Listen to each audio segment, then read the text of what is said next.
The stars were dying one by one. Admiral Park Hyun-woo stood before the massive display screen in Earth Command, watching red lights blink out across the galaxy map. Each fading dot represented another star system falling to the Vorthak Empire. Another civilization crushed, another species forced to kneel. "Sir, we're receiving transmission from the Kentoran Republic," reported Communications Officer Yang Min-ji.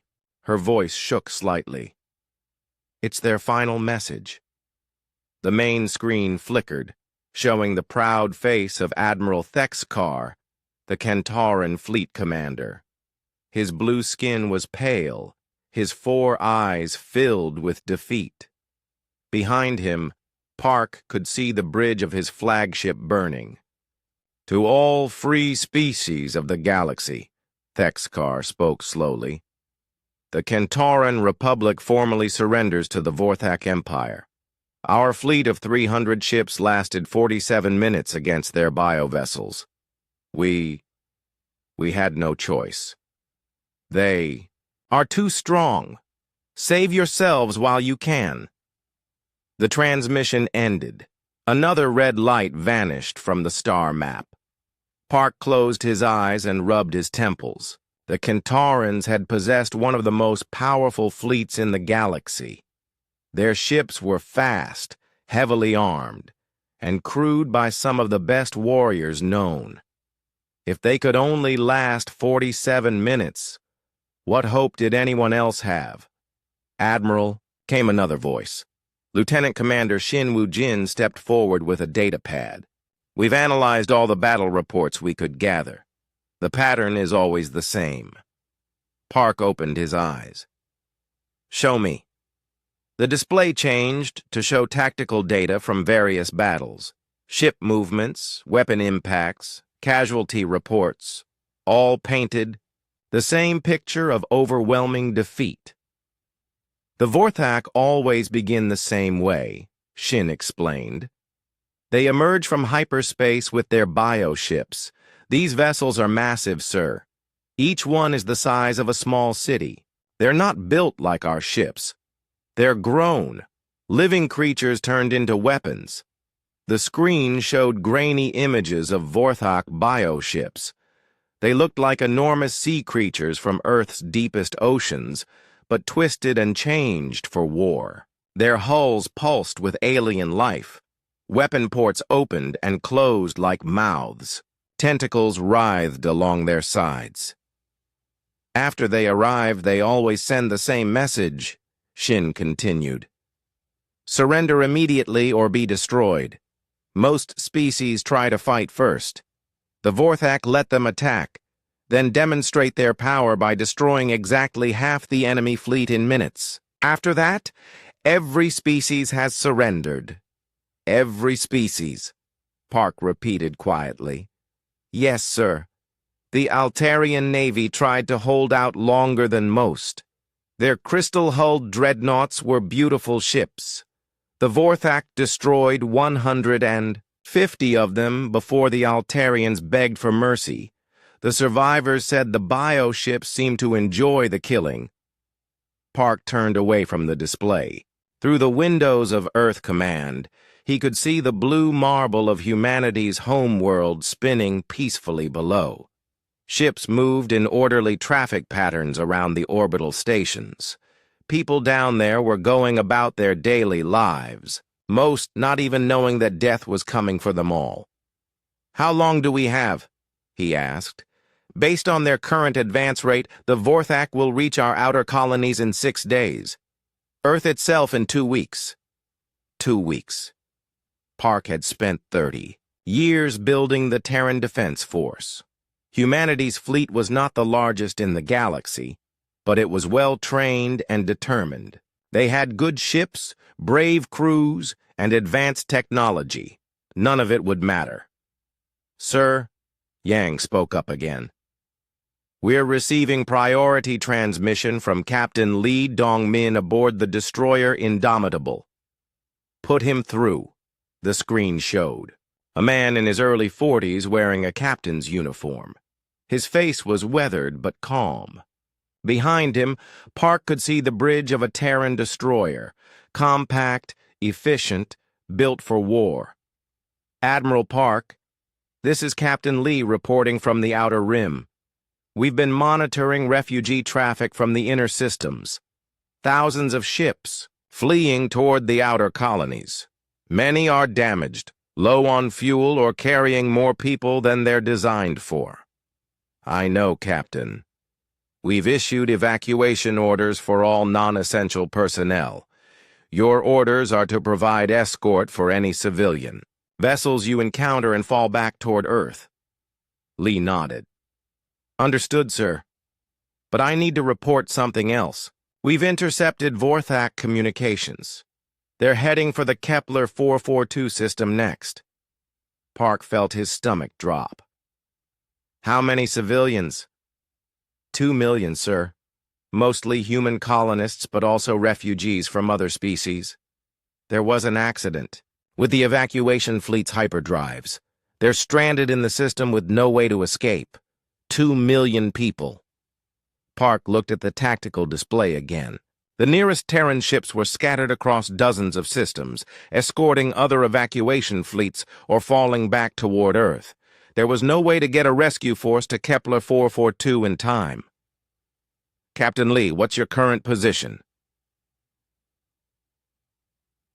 18 hours from Kepler 442 at maximum burn, sir. Park felt the weight of command pressing down on him, one destroyer against whatever Vorthak force was heading for that system. It would be suicide. But those 2 million people...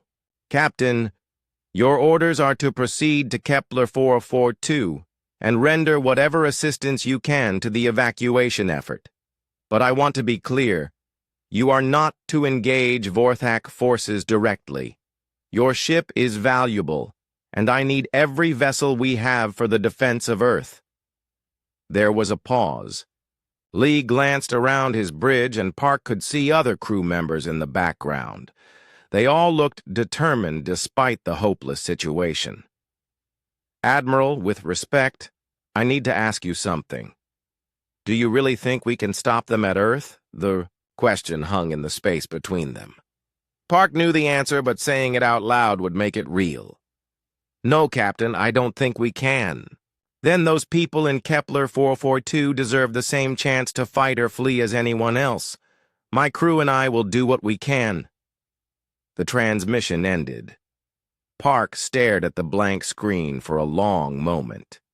Sir, Shin said quietly, should we send additional ships to support Captain Lee? With what ships? Park asked.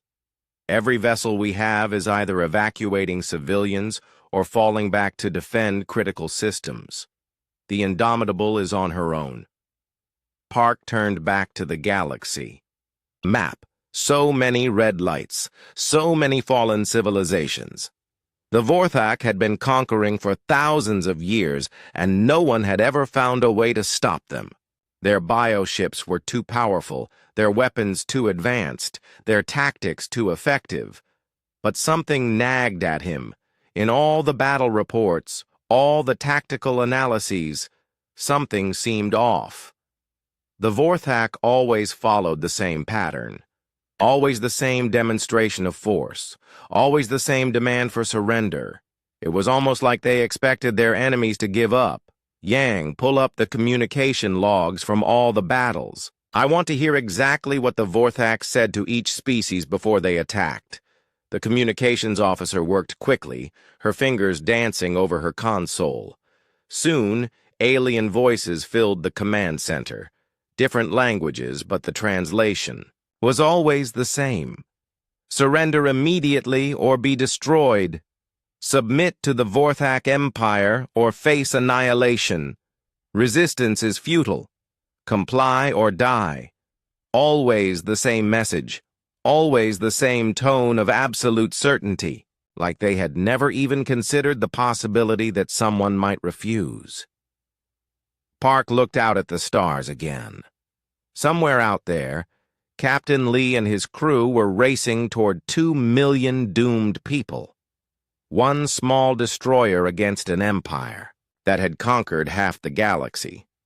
Maybe that was humanity's problem. Maybe they thought too much like everyone else. Maybe they needed to stop following the pattern everyone else had followed. Maybe they needed to do something the Vorthak had never seen before.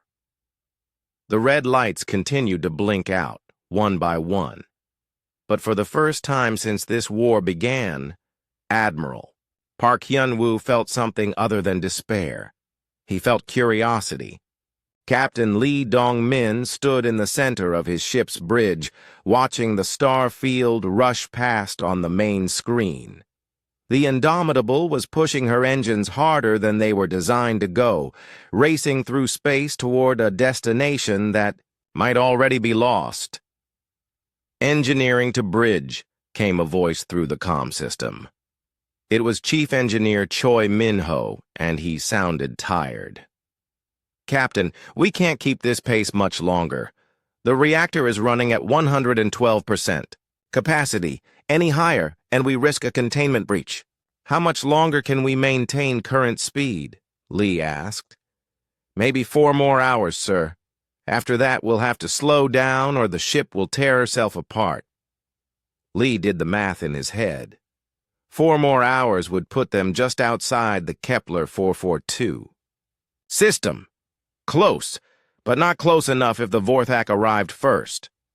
"Push it to 115%, he ordered. "I need every minute we can get." There was a pause. "Sir, at that level—" "I know what I'm asking, Min-ho. Can you do it?" "Yes, sir. But if something goes wrong, then we'll deal with it. Bridge out." Lee turned to his communications officer, Lieutenant Kim So-ra. She was young, barely 25, but she had a gift for making alien technology work with human systems. Right now she was hunched over her console, listening to radio traffic from across the galaxy. "So-ra, any word from the evacuation fleet in Kepler 442? She looked up, pulling off her headphones. "Still no response to our hails, Captain, but I've been monitoring general distress frequencies. There's a lot of chatter from ships with hyperdrive. Failures. Sounds like the entire evacuation fleet is stuck in the system. What about Vorthak movements?" "That's the bad news, sir. I've been tracking their communications patterns.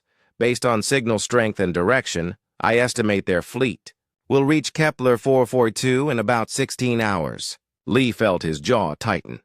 They would arrive with maybe an hour to spare.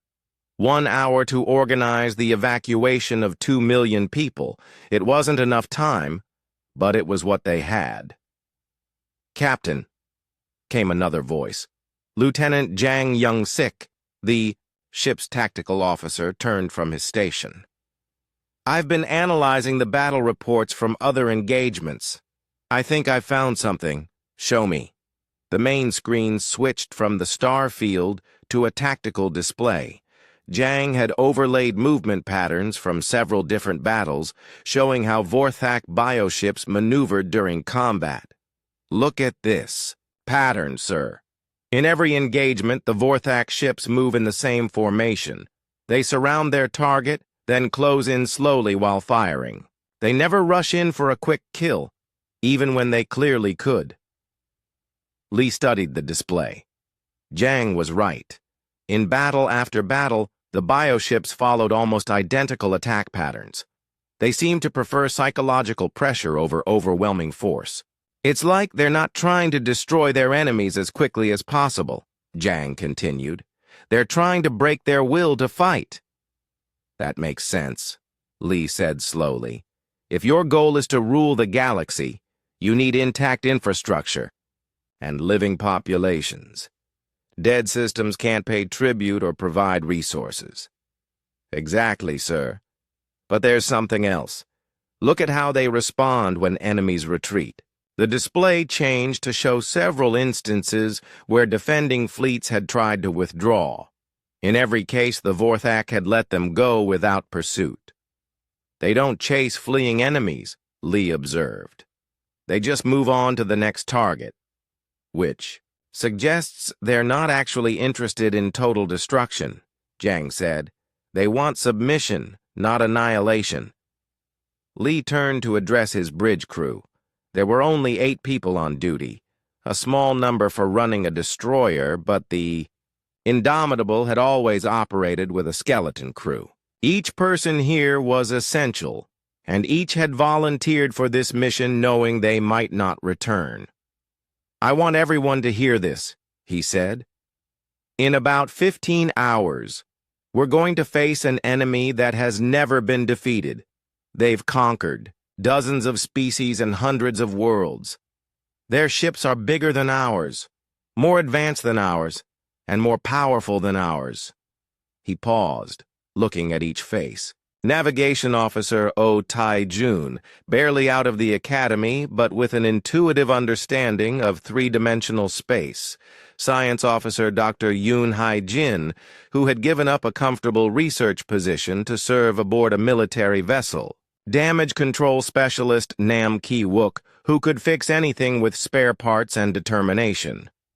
"But," Lee continued, "they've never faced anyone who refused to break.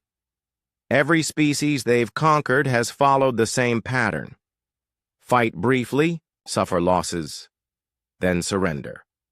"What if we don't surrender, sir?" Sora spoke up hesitantly. "Are you suggesting we engage a Vorthak fleet directly? Our orders were to assist with evacuation, not to initiate combat." "Our orders were to render whatever assistance we can," Lee corrected. "If we can buy the evacuation fleet time to repair their hyperdrives and escape, that's worth more than preserving one destroyer." Dr. Yoon raised her hand slightly. "Captain, I've been studying the sensor data from previous battles. The bioships have impressive firepower, but they're also massive. Their maneuverability might be limited, especially in confined spaces." "What kind of confined spaces?" Lee asked. "Asteroid fields, planetary rings, areas with lots of debris? Our smaller size could be an advantage in those environments." Navigator O looked up from his station. "Sir, the Kepler 442 system has a dense asteroid belt between the 4th and 5th planets. If we could draw the Vorthak ships into that area, we might be able to level the playing field," Lee finished. "Or at least make them work for their victory." He walked to the captain's chair but didn't sit down. Instead, he turned to face his crew again. "I need to be honest with all of you. What I'm considering is not what anyone would call a good plan. We would be deliberately engaging an enemy that outguns us by orders of magnitude. The smart military decision would be to evacuate what civilians we can and fall back to Earth." "But, sir," prompted Chief Petty Officer Nam Ki Wook, "but 2 million people are counting on us. And maybe it's time someone showed the galaxy that humans don't break as easily as everyone else." The bridge fell silent except for the hum of the ship's engines and the soft beeping of various systems. Lee could see his crew thinking, weighing their chances, considering what he was asking of them. Finally, Sora spoke. "Captain, I'd like to point out that our communications array can broadcast on multiple frequencies simultaneously. If we engage the Vorthak, every ship in the galaxy will know about it within hours."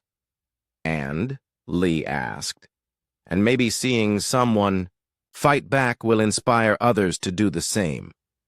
Jang nodded. "The tactical data suggests the Vorthak rely on fear and reputation more than raw firepower.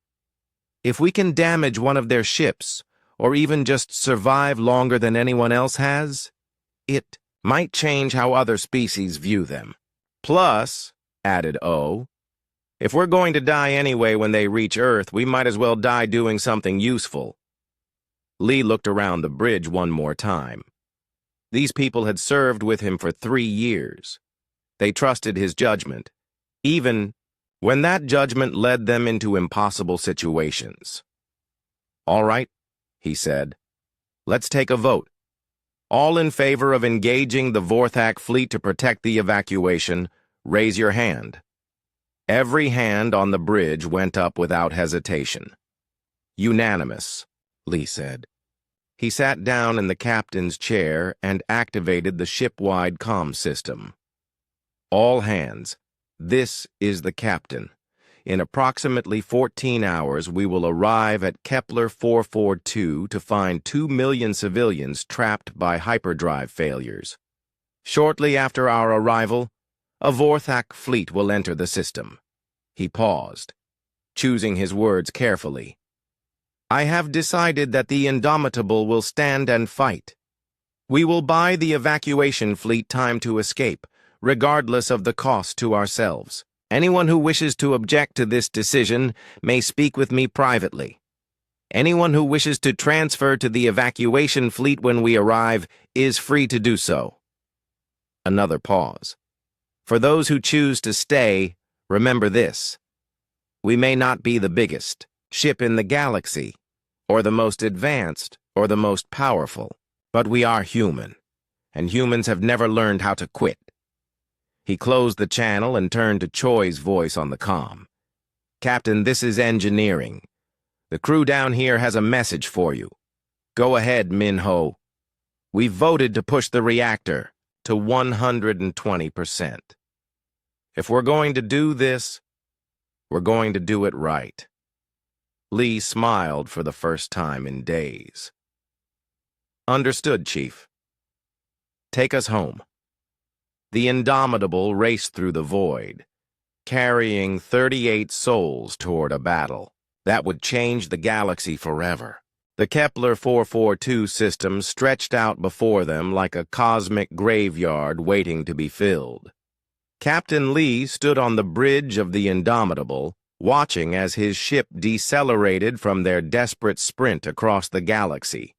Ahead of them, the evacuation fleet hung in space like wounded birds, dozens of civilian transports, their hulls scarred from hasty repairs and overloaded with refugees.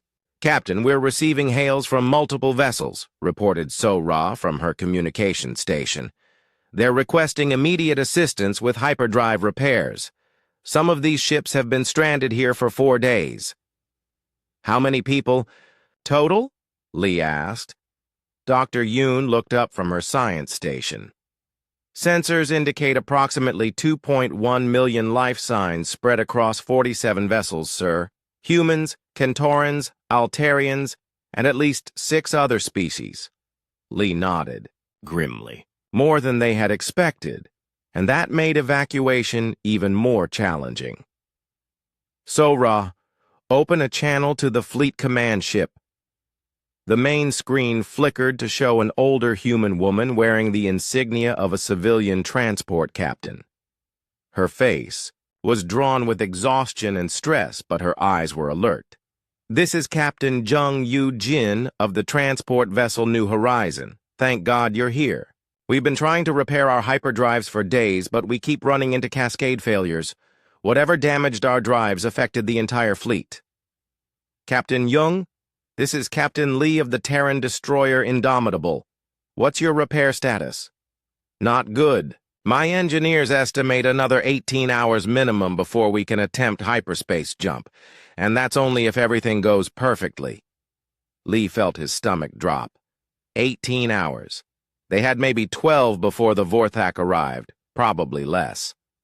Captain Jung, I need you to listen carefully. A Vorthak fleet is heading for this system. They'll be here in approximately 11 hours. You need to prioritize getting your drives online, even if it means abandoning some cargo or non-essential systems. The older woman's face went pale. Vorthak? Here? We heard reports, but it's confirmed. How many of your ships have functioning? Weapons? Weapons? Jung looked confused. Captain, these are civilian transports. We have maybe a dozen security officers total across the entire fleet. No military weapons whatsoever. Lee had expected as much, but it still stung. The Indomitable would be facing the Vorthak alone. Understood. Focus on repairs. We'll handle the rest. He closed the channel and turned to his navigator.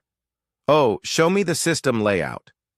The main screen shifted to display a three-dimensional map of Kepler 442.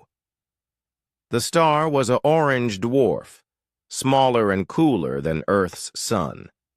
5 planets orbited at various distances, with the evacuation fleet currently positioned near the 3rd planet. Between the 4th and 5th planets lay a dense asteroid belt, exactly what Dr. Yoon had described. Jang, if we position ourselves in that asteroid field, can we draw the Vorthak into an engagement there? The tactical officer studied the display. Possibly, sir, but it depends on how aggressive they are. If they decide to ignore us and go straight for the evacuation fleet, then we make sure they can't ignore us, Lee said. He turned to address the bridge crew. I want all departments to prepare for combat operations. This is not a drill. For the next several hours, the Indomitable became a hive of activity. Chief Engineer Choi and his team checked every system twice, rerouting power to weapons and shields. Nam Ki-wook prepared emergency repair teams and stockpiled spare parts. Dr. Yoon analyzed every scrap of data about Vorthak bioships, looking for potential weaknesses. Lee found himself walking the corridors of his ship, talking to crew members as they prepared for what might be their final battle. In the weapons bay, gunner's mate Ko Jin-ae was personally checking each torpedo warhead. How are we looking, Ko? Lee asked. She looked up from her work. Full loadout, Captain. 48 torpedoes plus plasma cannons fully charged. It's not much against what we're facing, but every shot will count. In engineering, Choi was pushing the ship's reactor even further beyond safe limits. I've got her running at 125% now, Captain. Any higher and we risk a core breach, but this should give us maximum power for weapons and maneuvering. How long can we maintain this level? Hard to say. Maybe 6 hours of normal operations, less if we're in heavy combat. 6 hours. It would have to be enough. Lee was back on the bridge when the sensors detected the enemy arrival. Captain, Oh called out, his voice tight with tension. Multiple hyperspace emergent signatures at the edge of the system. Count is 12 vessels. They're big, sir. Really big. The main screen zoomed in on the incoming fleet. Lee had seen images of Vorthak bioships in intelligence reports, but seeing them live on sensors was different. Each vessel was a nightmare fusion of organic curves and technological weaponry. They looked like deep-sea creatures that had been twisted into instruments of war. Size estimates? Lee asked. The smallest is approximately 800 meters long, Dr. Yoon reported. The largest, nearly 2 kilometers. Each one outmasses us by at least 30 to 1. Sora, are they transmitting? Yes, sir. Standard Vorthak broadcast on all frequencies. Let's hear it. The bridge speakers crackled to life with an alien voice. The words were translated by the ship's computer, but the tone of absolute arrogance came through clearly. Attention, inferior species. This is Fleet Commander Zurthak of the Vorthak Empire. You will surrender immediately and prepare for processing. Resistance will result in your destruction. You have one of your time units to comply. Lee looked around his bridge. Every face showed the same mix of fear and determination. They all knew what processing meant. Slavery for the survivors, death for the rest. Sora, open a channel to the Vorthak fleet. Channel open, sir. Lee stood up from his captain's chair. When he spoke, his voice was calm and clear. Vorthak Fleet Commander, this is Captain Lee Dong-min of the Terran destroyer Indomitable. Your demand for surrender is denied. These people are under our protection. There was a long pause. Then the alien voice returned, and this time it carried a note of what might have been amusement. Small vessel, you speak of protection? You are insignificant. Stand aside, and you may be permitted to witness our mercy toward your species. Negative, Zurthak. If you want these people, you'll have to go through us. Another pause. Longer this time. When the Vorthak commander spoke again, the amusement was gone. So be it. You will serve as an example to others who might harbor thoughts of resistance. The channel closed. On the tactical display, Lee could see the bioships beginning to move inward toward the evacuation fleet. But one ship, a massive vessel with tentacles writhing along its flanks, was changing course toward the Indomitable. "Sir," Zhang reported, "one of their ships is breaking off to engage us. Designated flesh render based on intercepted communications. She's approximately 1.4 kilometers long, armed with what appear to be organic weapon systems." "Perfect," Lee said. "Oh, take us into the asteroid field. Best possible speed." "Aye, sir. Course set for the belt." The Indomitable turned and accelerated toward the dense field of rocky debris between the outer planets. Behind them, the bioship Fleshrender followed like a predator stalking wounded prey. "Captain," Dr. Yoon called out, "I'm detecting unusual energy readings from the pursuing vessel. The weapon systems appear to be alive, sir. Actual living organisms, integrated into the ship's structure. What kind of weapons are we looking at?" "Best guess. Projectile weapons that fire some kind of acidic compound, and what might be neural disruptors designed to incapacitate crew members." Lee nodded. "Weapons designed to capture rather than destroy." That fit with what they knew about Vorthak tactics. "Entering asteroid field now," O reported. "The pursuing vessel is maintaining distance, approximately 50,000 kilometers behind us." "They're being cautious," Zhang observed. "Probably waiting for us to make the first move." Lee smiled grimly. "Then let's not disappoint them. All. Stop. Bring us around to face our friend. Ko, I want targeting solutions on their weapon clusters the moment they come into range." "Aye, sir. Weapons hot and ready."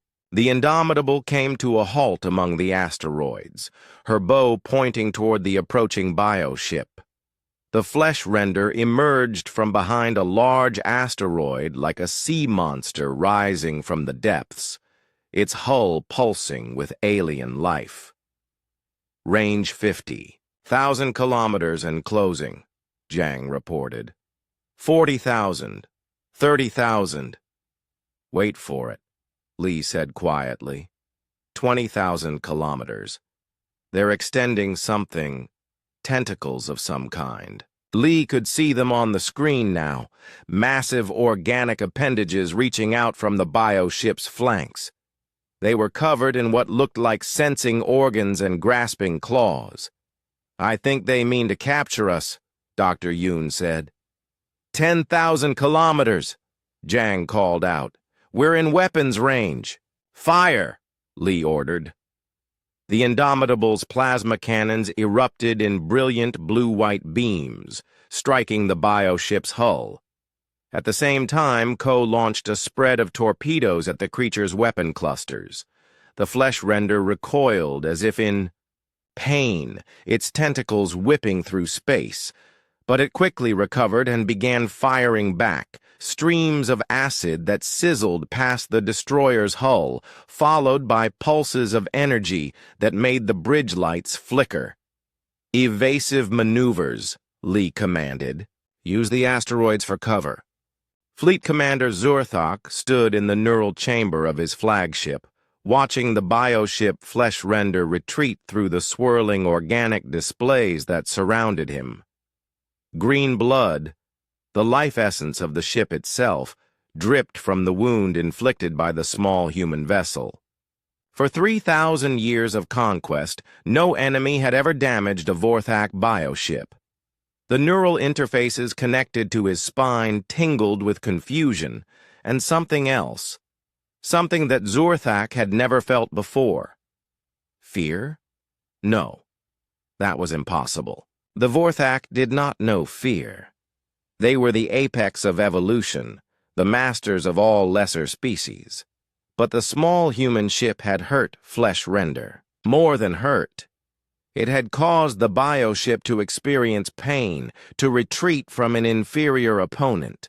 The neural network that connected all Vorthak vessels was buzzing with agitation, spreading the impossible news throughout the fleet.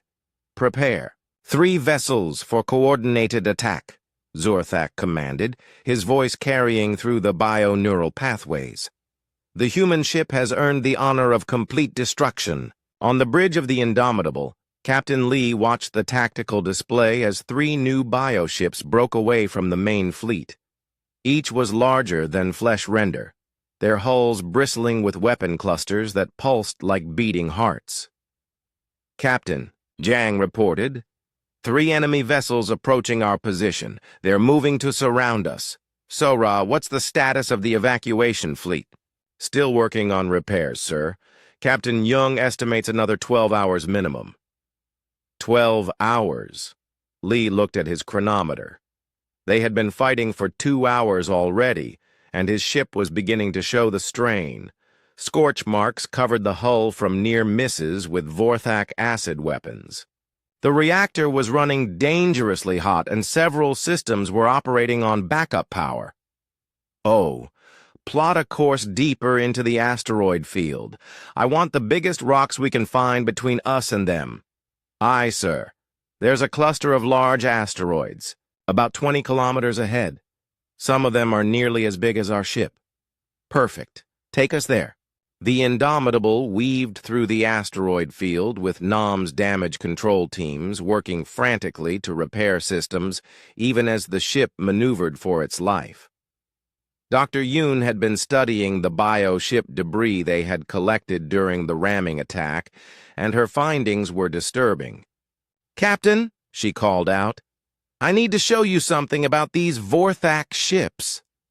Lee moved to her science station while O continued piloting them through the asteroids. "What did you find?" "The bioships aren't just machines that look organic," Dr. Yoon explained. "They're actual living creatures.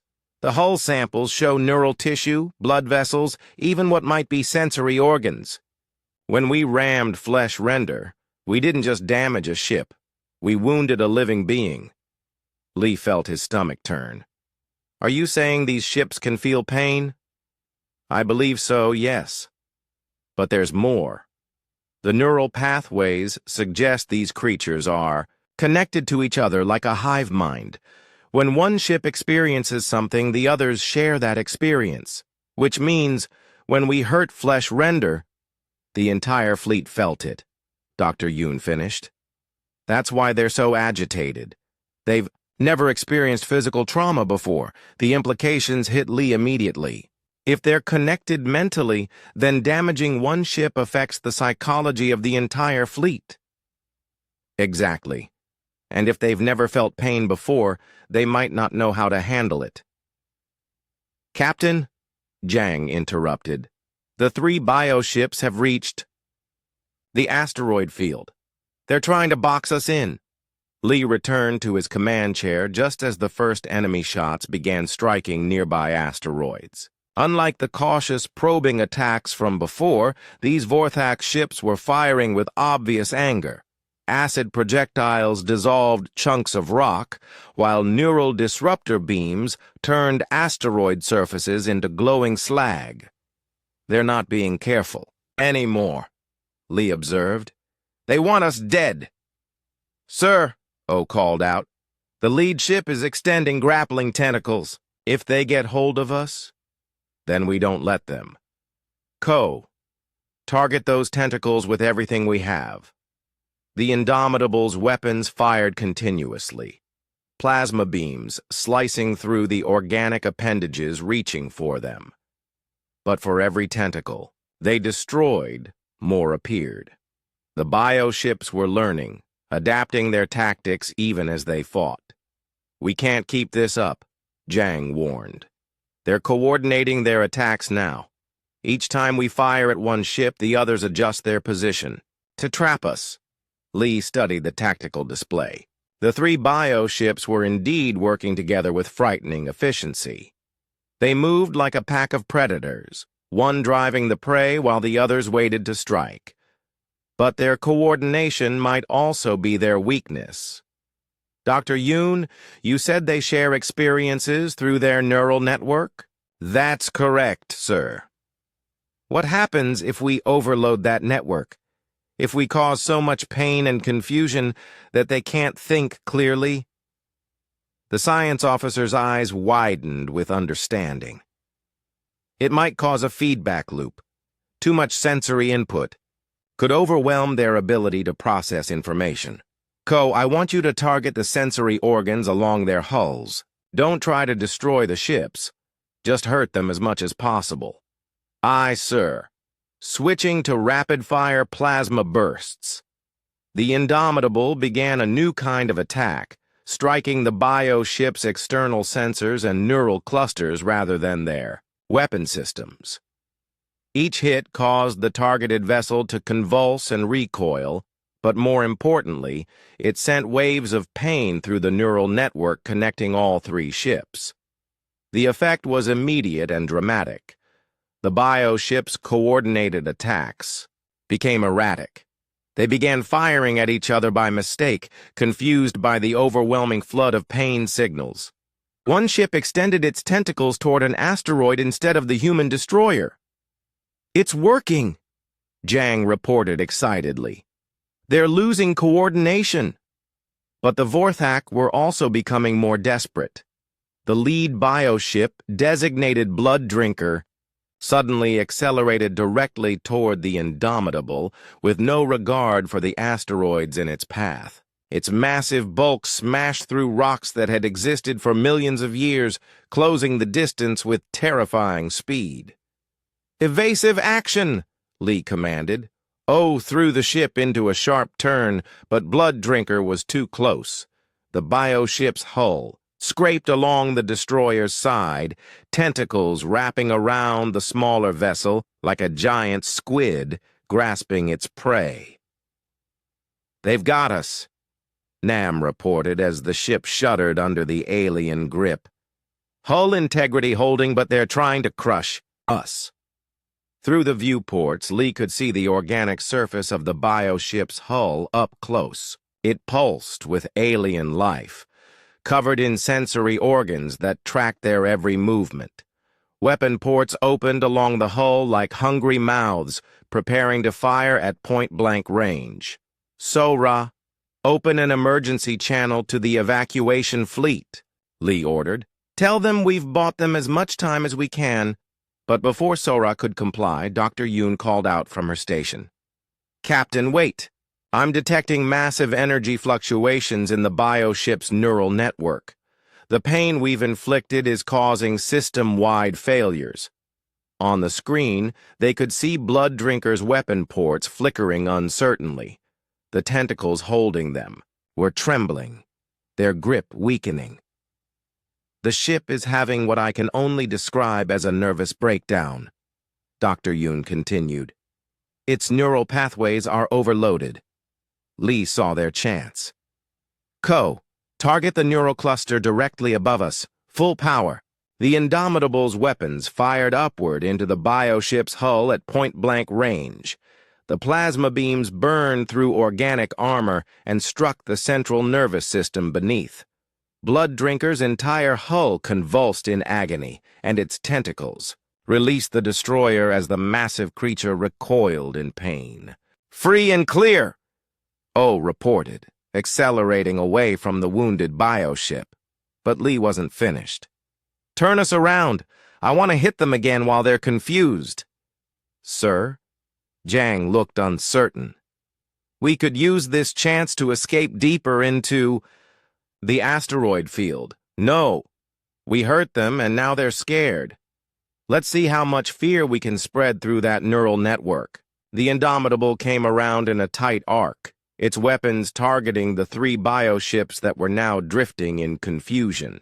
Each ship was receiving conflicting signals from its damaged companions, unable to process the overwhelming sensory input. Ko's. Targeting was precise and brutal. Every shot struck a sensory organ or neural cluster, sending waves of pain through the connected vessels. The bioships began to emit sounds, low, mournful calls that vibrated through the vacuum of space via their gravitic weapons. They're crying, Dr. Yoon said quietly. They're actually crying out in pain. Lee felt a moment of doubt. These creatures were suffering, and part of him wanted to stop. But then he thought of the 2 million civilians depending on them, and of all the species the Vorthak had enslaved over the millennia. Keep firing, he ordered. The 3 bioships finally began to withdraw, their movements unsteady and pained.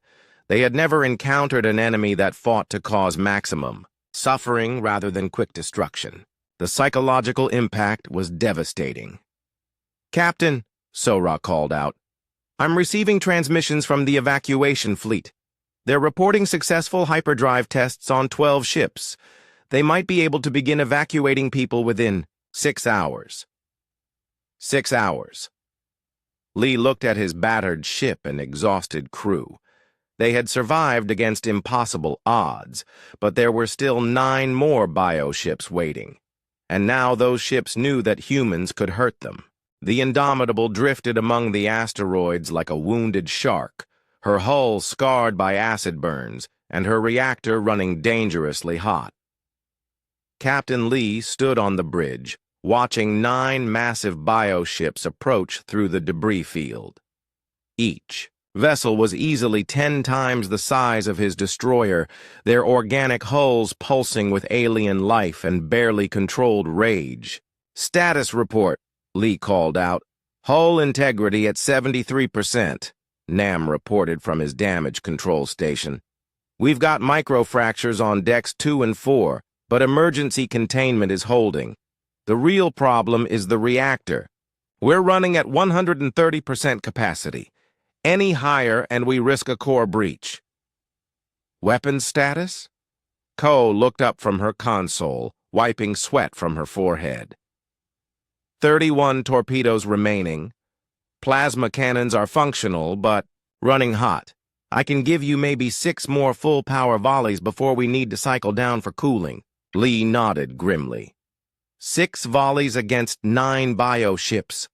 The math was not in their favor. "Sora, any word from the evacuation fleet?" "Yes, sir. Captain Young reports that 18 ships now have functional hyperdrives. They're beginning to evacuate. The most vulnerable civilians, children, elderly, and wounded first. But they estimate it will take at least 8 hours to evacuate everyone."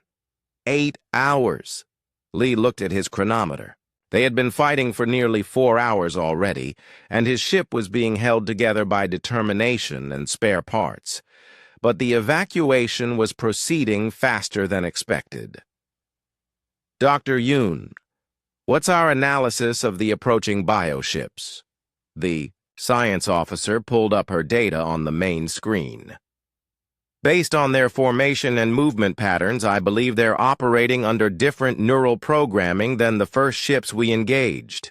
They're moving more cautiously, maintaining distance between vessels to prevent the cascade feedback we achieved earlier. They're learning," Jang observed from his tactical station, "adapting their tactics based on what happened to the first 3 ships. But they're also more aggressive," Dr. Yoon continued. "The biosignatures suggest heightened stress hormones throughout their systems. They're angry, confused, and possibly afraid. That makes them dangerous, but also potentially unstable." Lee studied the tactical display. The 9 bioships were spreading out in a wide formation, preparing to surround the asteroid field and eliminate any possibility of escape. It was a sound tactical approach, but it also presented an opportunity. "Oh, I want you to plot a course to the largest asteroid in this field. The one that's nearly a kilometer across." "Sir?" The navigator looked confused. That asteroid is directly in the center of the enemy formation. We'd be surrounded on all sides. Exactly. Sometimes the safest place is right in the middle of danger. Lee turned to address his bridge crew. Listen carefully. We've hurt them, but they still think like a conquering force. They expect us to run, to hide, to eventually surrender. What they don't expect is for us to charge straight at their strongest position. Captain, Jang said hesitantly, even if we survive reaching that asteroid, we'll be trapped there with no way to escape. Who said anything about escaping? Lee asked. We're not here to survive. We're here to buy time, and I intend to make them work for every minute. The Indomitable changed course, accelerating toward the massive asteroid at the center of the Vorthak formation. The bioships immediately responded, converging on the human vessel like antibodies attacking an infection. Multiple targeting locks, Ko reported. They're all trying to get firing solutions on us. Use the asteroids for cover, Lee ordered. Don't give them a clean shot. O sent the destroyer weaving between smaller asteroids, using their bulk to block enemy fire. Acid projectiles sizzled past their hull, dissolving chunks of ancient rock. Neural disruptor beams turned asteroid surfaces into glowing slag, but the Indomitable stayed ahead of the targeting computers. Approaching the large asteroid now, O reported. Where do you want me to put us? Lee studied the tactical display. The asteroid was roughly spherical, with deep craters and ridges that could provide cover. But more importantly, it had something else. Dr. Yoon, confirm what I'm seeing on sensors. That's not just rock, is it? The science officer ran a quick scan. No, sir. There are significant metal deposits throughout the asteroid's core. Iron, nickel, and, oh my, there are also radioactive elements present. This asteroid is almost like a natural shield. Perfect. Oh, take us into the largest crater. I want us nestled right against the surface. The Indomitable settled into a crater nearly 200 meters deep, using the asteroid's bulk as protection. Within minutes, the 9 bioships had surrounded their position, their massive forms creating an almost solid wall of living tissue and weaponry. We're completely surrounded, Jang reported. No escape routes available. Good, Lee said. Now they can't use their superior numbers to flank us. They have to come straight at us, one at a time. The first bioship to approach was designated Bone Crusher, a massive vessel bristling with weapon clusters. It extended tentacles toward the crater, probing for the hidden destroyer. Ko, target those tentacles. Make them hurt for every meter they advance. The Indomitable's weapons fired. From concealment, plasma beams slicing through organic appendages. Bone Crusher recoiled, its hull convulsing in pain, but more tentacles immediately took their place. They're persistent, Ko observed, continuing to fire. Sir, Dr. Yoon called out, I'm detecting interesting readings from the bioship's neural network. The pain signals are being transmitted to the other vessels, but they're also learning from each probe. Each tentacle is slightly more resistant to our weapons than the last. They're evolving in real time, Lee realized. Their organic nature lets them adapt faster than any mechanical system could. But humans could adapt too. Nam, I need you to reroute power from life support to weapons. We don't need comfortable air if we're not going to be breathing it much longer. Aye, sir. Rerouting power now. The Indomitable's weapons fired with increased power, burning through the evolved. Tentacles as fast as they could regenerate. But Bone Crusher was learning too, varying its approach patterns and using destroyed tentacle matter as armor for the new appendages. Captain, Sora called out, I'm receiving a transmission from the bioship. They want to talk. Put it through. Bridge speakers crackled with an alien voice, but this time it sounded different. Less arrogant, more uncertain. "Human vessel, this is Bio Commander Velnoth of Bone Crusher. Your resistance is unprecedented. We offer you the honor of personal combat. Send your champion to face ours in single battle. If your warrior wins, we will allow the evacuation fleet to depart." Lee exchanged glances with his bridge crew. It was obviously a trap, but it was also an opportunity. "What kind of personal combat?" Lee asked. "Neural interface combat. Mind against mind, will against will. No weapons, no ships. Pure mental strength." Dr. Yoon was already running scans. "Captain, I don't recommend this. Their neural capabilities are far beyond human norms.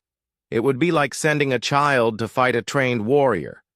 But Lee was thinking about something else. "Dr. Yoon, what happens to their bioships if the neural commander is defeated or incapacitated? Based on what we've observed, the ships might become confused or even catatonic. They rely heavily on central neural control." Lee made his decision. "Velnoth, I accept your challenge, but I propose different terms. If I win, your entire fleet withdraws from this system.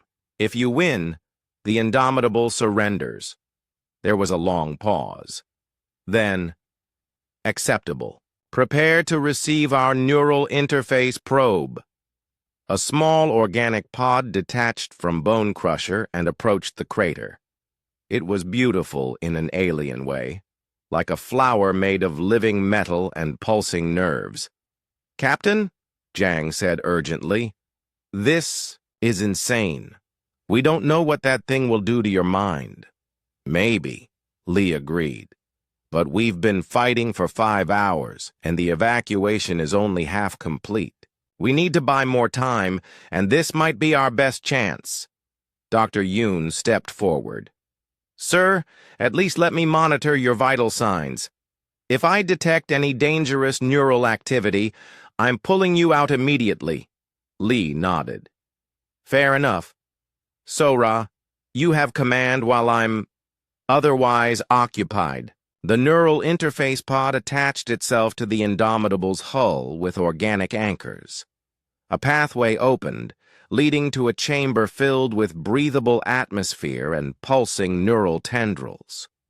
Lee walked slowly down the corridor, knowing he might not return. But behind him, his crew continued their work. Nam made emergency repairs while Ko kept watch for any bioship movement. O plotted escape routes they would probably never use. In the neural chamber, Lee saw his opponent for the first time. Velnoth was not what he had expected. Instead of a monstrous alien, he saw something almost human-like, but covered in organic interfaces that connected directly to the bioship's nervous system. "You are smaller than I expected," Velnoth said, his voice coming from everywhere and nowhere. "Your species is weak, short-lived, and primitive. How do you imagine you can defeat me in mental combat?" Lee smiled as the neural tendrils attached to his head. "Because humans have something you don't." "And what is that?" "We're too stupid to know when we're beaten." The neural battle began, and Lee immediately understood why Dr. Yoon. News traveled faster than light across the galaxy, carried by quantum communication arrays that connected every civilized world. In the command centers of a dozen different species, military leaders and political figures watched the same impossible transmission with growing amazement. The recording was grainy, taken by a long-range sensor probe, but the image was clear enough. A single human destroyer, scarred and battered, emerging from an asteroid field, while 12 massive Vorthak bioships retreated in obvious confusion. The timestamp showed the engagement had lasted nearly 10 hours. On the bridge of the Kentauran, Republic flagship Starfire Admiral Thexkar stared at the display with all four of his eyes wide with disbelief. His blue skin had taken on a lighter shade, a sign of extreme shock in his species. "Communications officer," he said quietly. "Confirm this transmission. I want to be absolutely certain this is not some kind of elaborate deception." "Confirmed, Admiral," came the reply. "The transmission originated from the Kepler 442 system. Quantum signatures match Terran Defense Force encryption protocols. The recording is genuine." Thexkar looked around his bridge at officers who had surrendered, their fleet to the Vorthak just days before. The shame of that surrender burned in their hearts, but now they saw something that changed everything.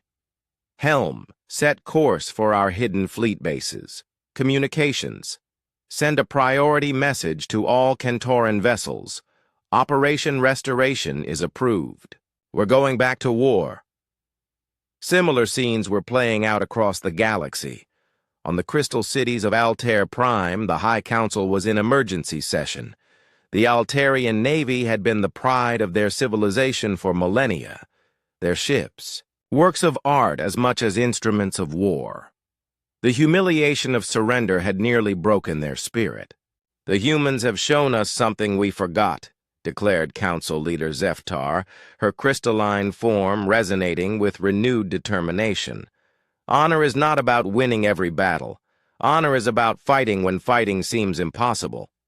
"But, Elder," protested a younger council member, "our fleet was devastated. We lost over half our ships." "Ships can be rebuilt," Zeftar replied. "But courage, once lost, is harder to recover. The humans have given us back our courage." On Earth, Admiral Park Hyun-woo stood in the same command center where he had watched the galaxy fall to the Vorthak advance. But now the star map told a different story. Green lights were appearing as fleets emerged from hiding, as species that had surrendered began to reconsider their submission.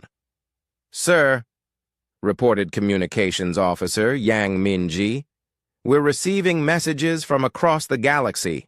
The Kentorans are reforming their battle squadrons. The Altarians are recommissioning their dreadnoughts. Even the Tau Ceti colonies are organizing resistance groups." Park smiled for the first time in weeks. "And Captain Lee?" "The Indomitable is currently in transit to the Proxima Centauri system. They've taken significant damage but remain operational. Captain Lee reports they're ready for further orders."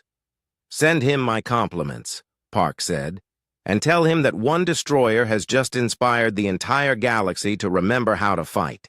But the true impact of the Indomitable's stand was being felt most strongly aboard the Vorthak bioships themselves. In the neural chambers of the fleet that had retreated from Kepler 442, confusion reigned supreme. Bio-Commander Velnoth floated in a regeneration tank, his neural pathways still reeling from his contact with the human captain's mind. The experience had changed him in ways he couldn't understand. For the first time in his existence, he was questioning the fundamental purpose of the Vorthak Empire. "Commander," called his subordinate, Bio-Captain Kexmoth, "the High Command is demanding an explanation for our withdrawal. They say you have contaminated the fleet with alien thoughts." Velnoth turned his multiple eyes toward his captain. "Have you ever wondered, Kexmoth, why we conquer other species? To bring order to the galaxy? To impose Vorthak superiority? But what if they don't want our order? What if their resistance is not mere stubbornness, but something more fundamental?" Kexmoth's bioship interfaces flickered with confusion. These thoughts were dangerous, possibly treasonous, but he couldn't deny that the encounter with the human vessel had affected him as well. The human mind was different, Velnoth continued. It contained contradictions we have never encountered, fear and courage existing simultaneously. despair, and hope intertwined. They knew they would likely die, yet they chose to fight anyway. Our programming tells us that such behavior is irrational, Kexmoth observed. Yes, but what if our programming is incomplete? The conversation was interrupted by an emergency neural broadcast from the Vorthak High Command. The voice of Supreme Biolord Zermagoth filled their consciousness with its usual tone of absolute authority.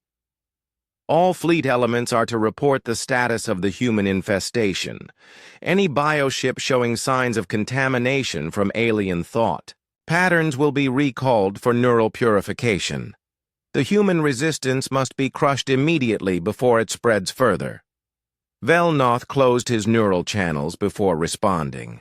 Around him, he could sense similar hesitation from other bioship commanders. The human captain's memories had infected their entire fleet with something the Vorthak had never experienced before. Doubt. Meanwhile, aboard the Indomitable, Captain Lee was discovering that their victory had come at a higher cost than he had initially realized. Dr. Yoon's medical scans showed that his exposure to the Vorthak neural interface had left permanent changes in his brain chemistry. The good news is that you're still completely human, she explained as she reviewed his test results. But the neural pathways that connected you to the bioship have left traces. You might experience occasional flashes of insight about Vorthak psychology. And the bad news? The process was extremely stressful to your nervous system. I'm recommending reduced duty until we can understand the long-term effects. Lee shook his head. Doctor, every ship in the galaxy is watching us right now. If I show any sign of weakness, it could undermine everything we've accomplished. Sir, Sora interrupted. From her communications station, we're receiving priority messages from dozens of worlds. They're asking for tactical advice, requesting coordination for joint operations. It seems like everyone wants to know how we beat the Vorthak. Lee moved to his captain's chair, noting with concern that his hands were trembling slightly.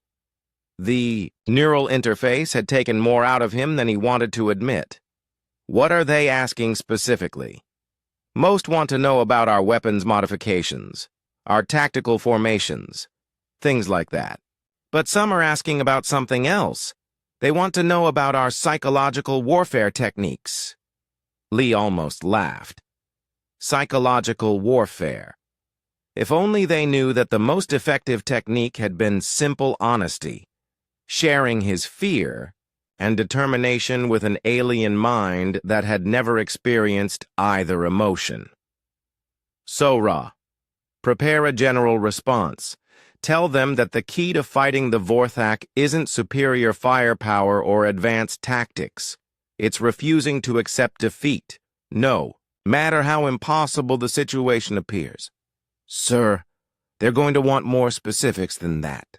Then tell them this. The Vorthak have conquered every species that fought them the way they expected to be fought. They've never faced an enemy that was willing to sacrifice everything for a principle rather than for victory. As Sora began composing the message, Lee reflected on what they had really accomplished. Yes, they had saved 2 million civilians and damaged a Vorthak fleet. But more importantly, they had shown the galaxy that the Empire's greatest weapon was not their bioships or their advanced technology. It was the fear they inspired. Captain, Jang called out from his tactical station. Long-range sensors are detecting multiple fleet movements throughout the galaxy. It looks like everyone is mobilizing. Friend or foe? Both, sir. The species that surrendered to the Vorthak are reforming their military forces, but the Vorthak are also responding. They're consolidating their fleets and appear to be preparing for a major offensive. Lee nodded. He had expected this. Their defiance had forced the galaxy into a choice: submit to Vorthak rule or fight for freedom. There would be no middle ground now. "Engineering to bridge," came Chief Choi's voice through the comm system. "Captain, I've got the damage assessment you requested. The hull can be repaired and we can get the reactor back to safe operating levels. But it's going to take time." "How much time?" "At least 72 hours for basic repairs. Longer if you want us back to full combat capability." Lee closed his eyes for a moment. 72 hours of vulnerability while the galaxy prepared for war. But they had bought something more valuable than time. They had bought hope. "Do what you can, Chief, but I want us ready to move at a moment's notice." "Aye, sir. We'll make her combat ready even if we have to hold her together with determination and spare wire." As the Indomitable continued its journey through space, messages poured in from across the galaxy. Ships were being recalled from retirement, weapons were being manufactured, and alliances were being formed. The pattern of easy Vorthak conquest had been broken, and every species in the galaxy was scrambling to take advantage of the opportunity. But Lee knew that their greatest test was yet to come. The Vorthak. 3 weeks had passed since the Battle of Kepler 442, and the galaxy was transforming. What had begun as one ship's desperate stand had become a revolution that touched every corner of civilized space. Admiral Park Hyun-woo stood before a massive, holographic display in the newly established Allied Command Center on Luna. Representatives from 17 different species surrounded the tactical table, their various forms creating a bizarre but inspiring sight. Kentauran officers with their blue skin and 4 eyes worked alongside crystalline Altarians whose bodies chimed softly when they moved. Tau Ceti colonists, their skin adapted for high radiation environments, shared data with the insectoid Rigelians. "Status report," Park requested. "The Alliance fleet now numbers over 800 vessels," reported Admiral Thexkar, his voice carrying new confidence. "The Kentauran Republic has contributed 200 ships, including our new stealth frigates. The Altarians have brought 150 crystal dreadnoughts, and the smaller species have provided excellent support vessels." "What about the Vorthak response?" The holographic display shifted to show Vorthak fleet movements across the galaxy. The bioships were consolidating into massive armadas, abandoning their scattered conquest pattern for concentrated force. "They're pulling back from their forward positions," observed Commander COJ Min, recently promoted to serve as Park's tactical advisor. "Intelligence suggests they're massing for a decisive strike against Earth." Park nodded grimly. It made sense. Humanity had started this rebellion, so the Vorthak would want to make an example of them. The question was whether the Alliance would be ready in time. "And Captain Lee's ship?" "The Indomitable completed repairs 2 days ago," CO reported. "Captain Lee has requested permission to return to active duty despite Dr. Yoon's medical concerns." "His condition?" "The neural interface exposure has left him with occasional headaches, and what Dr. Yoon describes as enhanced intuition regarding Vorthak psychology. She believes he may have retained some connection to their neural network." Park considered this. Having someone who could predict Vorthak behavior would be invaluable, but the risk to Lee's health was concerning. Before he could respond, alarms began sounding throughout the command center. The holographic display shifted to show massive hyperspace emergence signatures at the edge of the Sol system. "Vorthak fleet detected," announced the tactical officer. "Count is, dear God, 57 bioships, including several vessels we've never seen before. They're heading directly for Earth." Park felt his stomach drop. 57 ships. Even with the Alliance fleet, they were outnumbered and outgunned. But they had something the Vorthak had never faced before, a unified, multi-species force fighting for survival rather than conquest. "Send the emergency beacon to all Alliance vessels," Park ordered. "It's time to see if our new..." The space around Earth became a storm of fire and fury as 800 Alliance ships clashed with 57 Vorthak biovessels. Plasma beams cut through the void while organic acid projectiles dissolved hull plating. Crystal ships sang their deadly harmonics while bioships screamed in frequencies that no human ear could hear.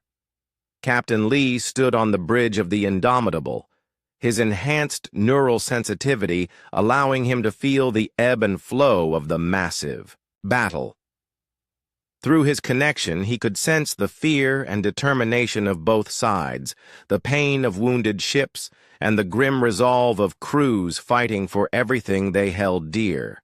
"Status report," he called out as his ship shook from a near miss. "Alliance fleet is holding formation," Jang reported, his fingers flying over his tactical console. "The Kentauran stealth ships are causing havoc in their rear lines, and the Altarian crystal vessels are disrupting their neural networks. But we're taking heavy casualties." Lee could see it on the tactical display. The Alliance fleet was fighting with unprecedented coordination, but the Vorthak bioships were adapting faster than anyone had expected. Their enhanced neural processing allowed them to counter new tactics within minutes of encountering them. "Sora, patch me through to Admiral Park." The main screen showed the Admiral on the bridge of the Earth Defense Platform, coordinating the massive battle from his command center. "Captain Lee, what's your assessment?" "Sir, they're learning too fast. Every advantage we gain, they counter within minutes. Their enhanced neural networks are processing our tactics in real time. Recommendations?" Lee felt a spike of pain through his neural connection. One of the bioships was experiencing agony from a crystal ship's harmonic attack. But through that pain, he sensed something else, something unexpected. "Admiral, I need to try something." The neural interface I experienced at Kepler 442. "I think I can use it to disrupt their command structure, but I'll need to get close to their flagship." "Captain, that's suicide. Their flagship is a 2-kilometer monster with enough firepower to vaporize your entire ship." "Maybe, but it's also the central node of their neural network. If I can overload it the way I did with the bioships at Kepler 442, Park's expression showed the weight of command. Hundreds of thousands of people were dying in the battle around them. Earth's orbital defenses were being overwhelmed. They needed a decisive action. "Do it," Park said finally. "All Alliance ships, cover the Indomitable's approach to the enemy flagship." Lee turned to his crew.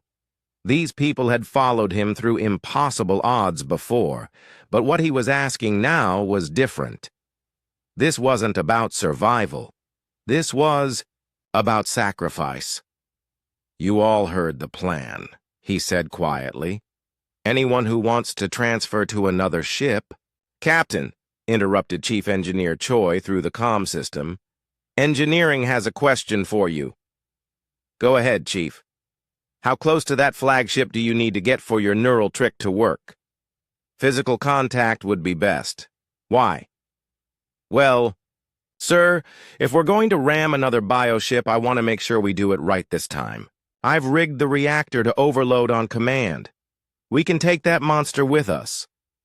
Lee felt a surge of emotion that had nothing to do with his neural enhancements. "Chief, that's not necessary. This is a precision mission, not a suicide run." "With respect, sir, look around.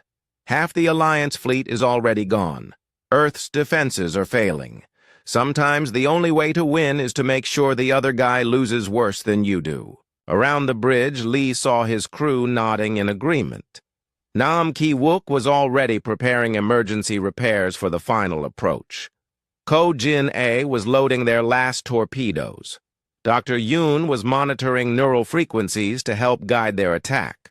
So-Ra, send a message to the Alliance fleet.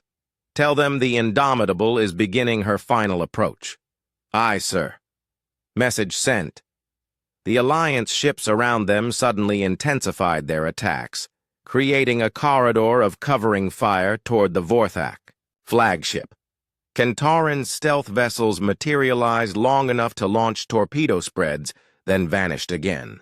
Altarian crystal ships focused their harmonic weapons on the bioships protecting their command vessel. The Indomitable accelerated toward the flagship, dodging between massive bioships that tried to intercept them. Acid projectiles sizzled past their hull while neural disruptor beams caused their lights to flicker, but O's piloting kept them ahead of the targeting solutions. Range to flagship, 50,000 kilometers, Zhang reported. They're launching organic interceptors. Some kind of living missiles. Ko, point defense. Burn them down. The destroyer's weapons fired continuously, destroying the organic missiles before they could impact. But more kept coming, and Lee could see that some would get through. Hull breach on Deck 2, Nam reported. Containment holding, but we've lost structural integrity in that section. Keep us together, Chief. We just need a few more minutes. Through his neural connection, Lee could feel the flagship's awareness focusing on them. The massive bioship was beginning to recognize the threat they represented. Its neural networks were analyzing the Indomitable's approach, trying to understand what one small destroyer could possibly do to damage a vessel 50 times its size. 20,000 kilometers, Zhang called out. They're extending grappling. Tentacles! Full power to engines! Oh, take us straight down their throat! The Indomitable's reactor pushed beyond all safe limits as they accelerated toward the flagship's massive hull. The bioship's tentacles reached for them, but the destroyer was moving too fast to be caught. 10,000 kilometers! 5,000! Contact!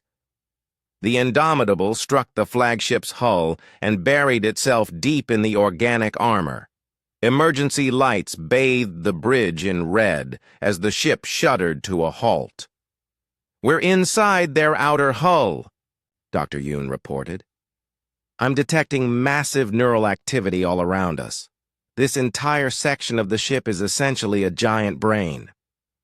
Lee stood up from his captain's chair. Dr. Yoon, you're with me. Everyone else prepare for reactor overload on my signal. Sir.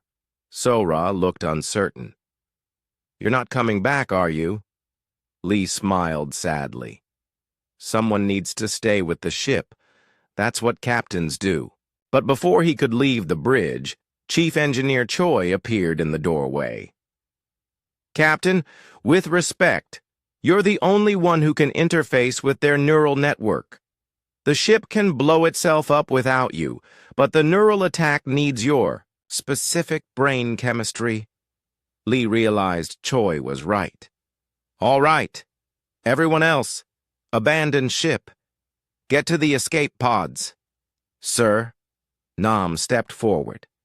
Permission to stay and assist with the manual overload? One by one, his bridge crew requested permission to remain. Ko wanted to provide covering fire. Zhang insisted on monitoring the tactical situation. O claimed he was the only one who could pilot them out if the plan somehow succeeded. In the end, the entire bridge crew remained at their stations. Well, Lee said, looking around at their faces, if we're going to do this, let's do it right. Dr. Yoon, help me access their neural network. They made their way through the ship's corridors, to the point where the Indomitable had penetrated deepest into the bioship's hull. Organic neural fibers hung like jungle vines, pulsing with alien thoughts and sensations. Dr. Yoon attached a portable neural interface to Lee's head. This connection will be much stronger than before. The feedback could kill you. or it could. "Save the galaxy," Lee replied. He reached out and grasped one of the neural fibers. The connection was immediate and overwhelming. Lee found himself plunged into the vast consciousness of the Vorthak flagship, its mind filled with the knowledge of thousands of conquered worlds and millions of enslaved beings. But he also felt something else, the pain and confusion that had been spreading through the Vorthak neural network since Kepler 442. The flagship's consciousness recoiled from his presence, recognizing the human who had infected their empire with doubt and fear. But Lee didn't try to fight the alien mind. Instead, he did what he had done before. He shared his own experiences and emotions, but this time, he shared more than just his personal memories. Through his enhanced neural connection to the Alliance fleet, he transmitted the collective experience of every free being fighting in the battle, the hope of the Kentaurans reclaiming their honor, the determination of the Altarians defending their crystal cities, the stubborn refusal of humanity to accept defeat. The flagship's consciousness screamed as it was flooded with emotions it had never experienced: joy, love, sacrifice, hope, and above all, the absolute refusal to surrender that characterized every free being in the galaxy. The neural feedback spread through the Vorthak network like a virus, infecting every bioship in the fleet.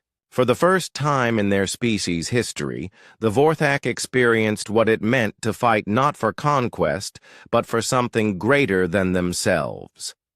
One by one, the bioships began to shut down as their neural networks overloaded. Some turned on each other, their crews arguing about the strange new concepts flooding their minds. Others simply drifted in space, their crews paralyzed by the overwhelming experience of feeling genuine emotion. Lee felt the flagship's consciousness fragmenting around him. The massive bioship was dying, its neural networks burned out by the